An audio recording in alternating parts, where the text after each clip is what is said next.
Hi everyone.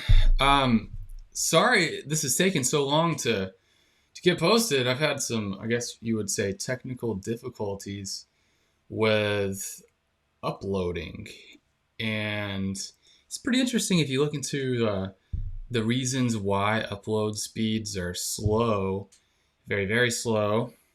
Not in like a Billy Collins way, but in like a move out of the way,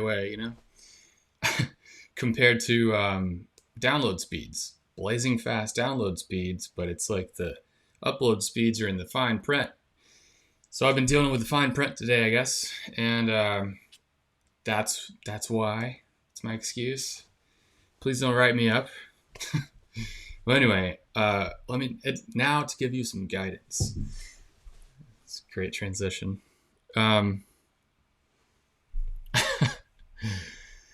so you can read the text in this section just by itself. You don't have to watch this video. If you're bored with it already, feel free to stop it. It's okay. It's not going to hurt my feelings. And slash or you can watch this video presentation of it. I'll go into more detail with a bit of fluff. I'm sorry. It's just my nature. About what the text conveys and what it is. The text as in these literal paragraphs right here. Okay. This started with a thought, and that thought was, please avoid any kind of formula whereby you insert the dictionary definition of a keyword, or any word for that matter, as sufficient explanation. It's totally cool to use the dictionary and to insert definitions when needed and if fitting, but it's not okay to assume that direct reference, evidential reference to a dictionary definition is sufficient explanation of whatever it is. So if you just quote the dictionary for what it says, how it defines context, it's not enough to really do anything for the reader, to tell me that you understand what it is, or for, beyond all of that, to show me that you even bother to investigate context as it relates to composition. So I want to give you another way in. You can still use the dictionary, but you're using a different part of it, probably a part that you're not really used to using, and that is scrolling all the way to the bottom where it has, or at least in the Mac dictionary, where it has the etymology of the word. So etymology, if you're not sure what that means, it's basically like the history of a word and the sort of bloodline that it descends from other languages, and the original words that it's, through the ages combined with and mashed together with and broken apart from and changed definition and meaning and so forth. It's kind of like looking into the root system of a word. That's the way I like to think about it, because you're still, holding pretty strong on that pathway metaphor. But it's essentially just the evolutionary history of the word, as seen probably through the lenses of words from other languages. You'll see Latin a lot, you'll see French in a lot of Romantic languages, Greek. Some of the more, those are some of the more common languages that you see showcase in modern English. And of course, Old English too comes about, Scots and Irish and all that. So yeah, feel free, please. I actually encourage you. That's the whole point of this video, to look at the etymology of some of these keywords. And I was kind of digging into context to provide an example of this, and I found some interesting stuff. But before we get there, let me just reiterate what the text says. Etymologies, they're almost always revealing, and they can anchor points of possible exploration for you as you're looking into these key terms, trying to figure out what they mean, how to apply them, and, basically just like doorways in. Okay. And etymologies, they can also give you and your readers added conceptual and visual insight into word meaning and application. I think that's probably the most important concept for where we are here. So for example, the word context comes from the Latin contextus. Now, please forgive me if I mispronounce any Latin. I didn't take Latin, never studied it, but I'm interested in Latin for its etymological purposes, okay, or uses. So context comes from the Latin contextus, from the prefix con, which means together, and texere, which means to weave. So context descends from a word meaning to weave together. So that immediately should give you like a different image feel for the word context.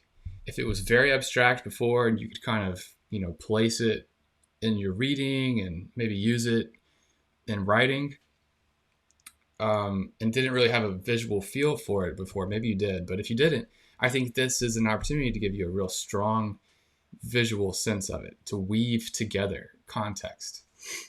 So now you have the visual image of something being woven together. Literally, that might look like spools of thread being brought together for the creation of fabric, or like the formation of a garment from various fabrics. I mean, look at your shirt, like this sweatshirt, for instance. Look at your jeans, whatever you're wearing, the things around you, the seams in your blankets and bedding, and the stitches holding your masks together. Those are all things woven. And I think you can see the concept from a standpoint of etymology of context working in those things. That visual sense you can then locate externally to your mind. I know I'm talking about this like really kind of strange. It's just the way I work, but so now take that literal visual of the fabric, of the thing woven together, held by seams and stitches and whatnot. Abstract it away from that concrete visual image and take it back to its concept. And then apply the concept, this weaving together, a non-specific, undetermined weaving together, apply that to a different situation. It's still the same idea, but you're shifting the form of the framework to a different situation so that you can read it differently, right? So think about, instead of a piece of cloth, think about a public place, a store, let's say, where there are lots of people moving about and streaming in and out. So maybe the local Publix, Walmart, wherever you go. I'm going to go with Publix since that's my usual. BOGO for life, So now I'm thinking about Publix as a kind of contextualized and contextualizing space. So go back and just sit with that and let it simmer for a second. Publix, the store, supermarket, as a kind of contextualized and contextualizing space, a place that's built and has, by its being built, a very definite context, but also, like a stage, it can be operated in. And so when the players go into the stage or the people stream into Publix, it then becomes like this contextualizing space, right? If that sounds more complex, then simply just people go there to buy groceries, don't let it be, because that's what it means, basically, a contextualizing space where certain activities unfold and take place that we know of and take part in every day. Everyone's gone to Publix, or maybe not Publix, but everyone's gone grocery shopping. You know what to do there. You know what to expect when you go there. I mean, if you think about it, places, given certain, expectations, can almost be like genres. If you went into Publix or went into a grocery store and they were selling like, I don't know, movie tickets, or there was a band in there or something, it would be odd because you wouldn't be expecting it. If you went into a music venue and they were selling groceries, or if there was like a fresh produce aisle, you'd be like, what the heck is going on? I'm here to see Modest Mouse, not buy some apples, right?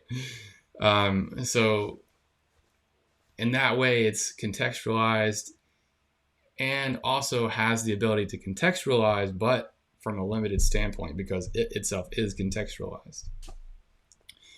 Anyway, that's sort of beside the point, but like I said, fluff, extra stuff in the video.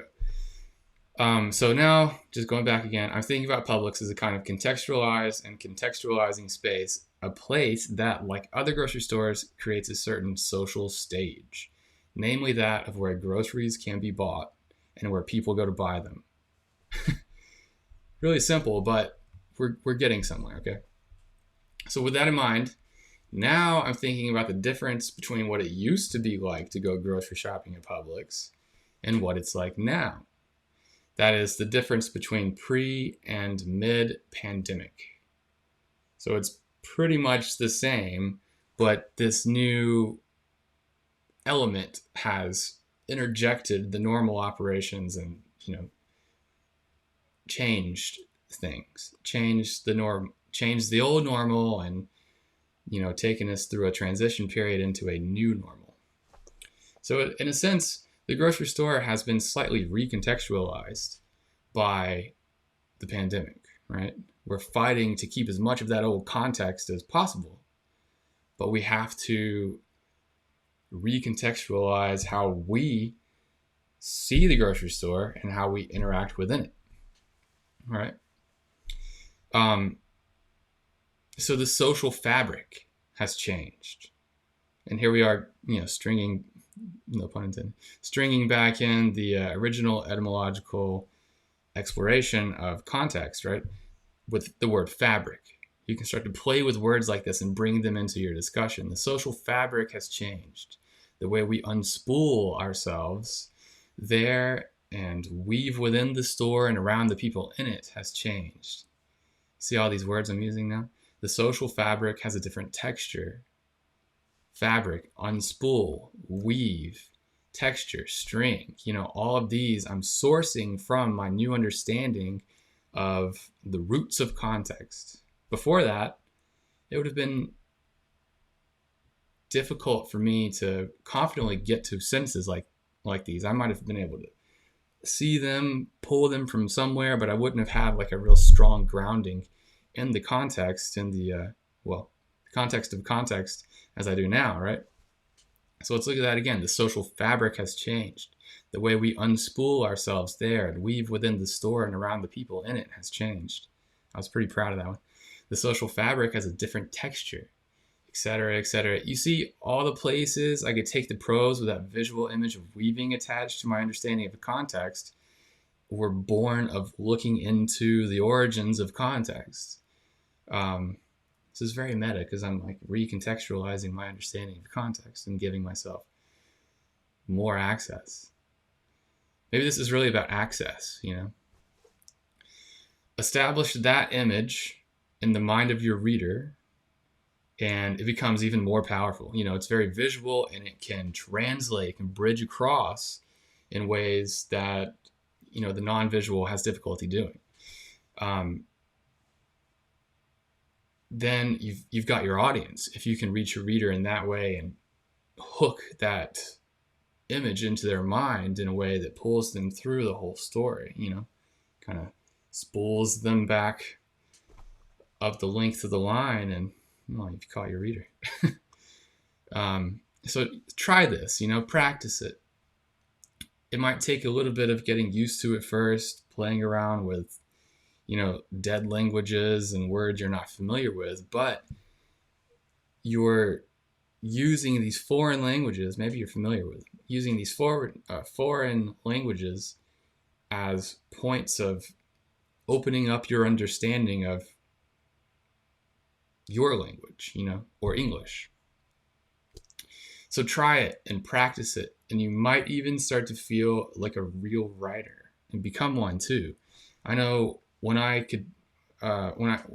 figured out that I could use this as a way into using material of writing into my understanding of something, it was a pretty satisfying feeling because I felt like I was wasting even less time, or not really wasting time, but I wasn't expecting to sacrifice as much, pre-writing. Instead, I could pull that into the actual writing itself and let that stand. It was a pretty satisfying feeling. It still is. Still is. Not still. Still is. All right. So I'm glad we got that taken care of. I hope you enjoyed this video. I hope it wasn't too long. If it was, just let me know, and I'll try and cut it a little extra next time. All right. Yeah, cut the cloth. I'm only thinking about like fabric metaphors now, and it's really an infectious visual. You know, the fabric of space and all that. Anyway, thanks. Take care.